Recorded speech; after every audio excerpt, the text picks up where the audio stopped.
ito, pupuntahan ko dito sa greenhouse namin. Ito kasi taniman namin dati ng lettuce medyo tumaas na kasi yung mga puno. Ayan, mga puno sa tagiliran. Kaya tumatangkad yung mga lettuce namin. Kaya hindi na nagamit. Ito na siya ngayon. Bale, ginawa namin siyang tambakan.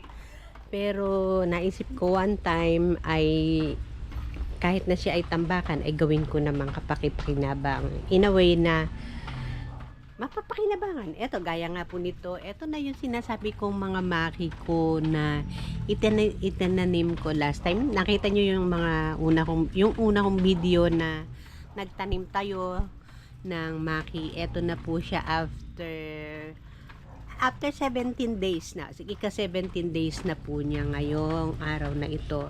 So ayan, makikita nyo na po na talagang may nag-i-sprout na sa kanya. Ayan, mga kulot pa yung iba. Pero nakakatuwa. Ayan meron ng may dahon. Tapos punta tayo sa ibang lugar. Ayan. Itinaas ko siya dyan. Ayan kita nyo. Halos pare-pareha sila. Pero makikita nyo yung pinaka-matured na mga buto. Ayan, siya yung mga mas nauunang sumibol at siya yung mas nauunang magkadahon. Ayun isa maliit na seedling na talaga. Nakakatuwa. Ito naman, makikita nyo, tumubo na pero sunong niya pa yung niya. Yung pinaka-balat, yung pinaka-cover ng buto niya. Ayan ayun yung isa nakatayo. Nakakatuwang tingnan. Ayun, ganyan sila nag-uumpisa yung buhay ng ating mga itinanim na buto ng maki. Medyo malayo. Ayan, mga nakayuko pa siya. Pero araw-araw makikita nyo yan. Bibigyan ko kayo ng update.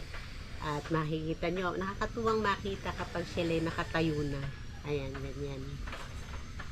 Ayan. So, yan po yung pinaka-latest natin sa ating maki. At meron pa ako dito sa iba kasi kinulang na ako ng nursery box. So, ginawan ko na lang siya ng paraan na maitanim kasi ang dami. Ay, kailangan na siyang mapapunla. So, ginawa ko na lang siya ng ganan. Yung cover ng isa namin na ayan, dati kasi yan sa hydroponics na ginamit namin. Yung iba naman kasi niya nabutas na. So, ginamit ko yung taklob para lagyan ito. Binutas ko na lang para hindi naman mababad masyado ng tubig yung ating mga punla. Ayan, meron na ring sumisibol. Pero yung iba, yung maliliit, mga damo na siya.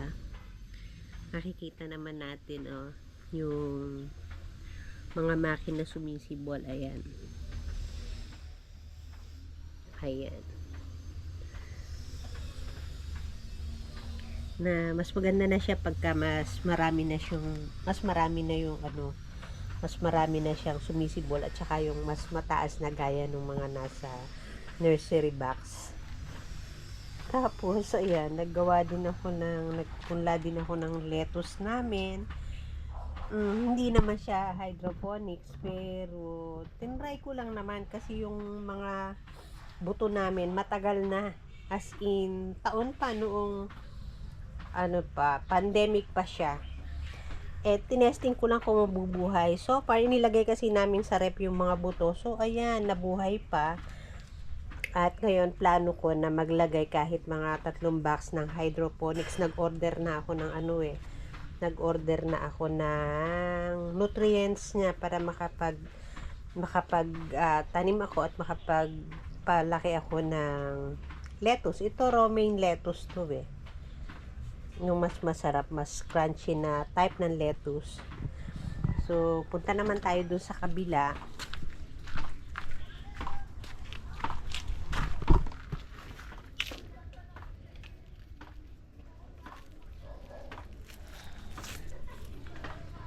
So, eto naman yung isa kong taniman. Styrobox para sa lettuce din to. Ito naman yung pinaka-box na talaga. Bali yan, naka-arrange yan by row. Kaso, short na ako sa time and short na rin ako sa lagayan. So, yung mga natitirang buto, after ko ma-file dyan ng naka-row yung ating mga tanim, ang dami pa. Isinabog ko na lang siya dyan. So, probably pagka sumibol siya, pag medyo pwede na ililipat ko na lang. Pero pansamantala ay dito ko muna siya pinatutubo.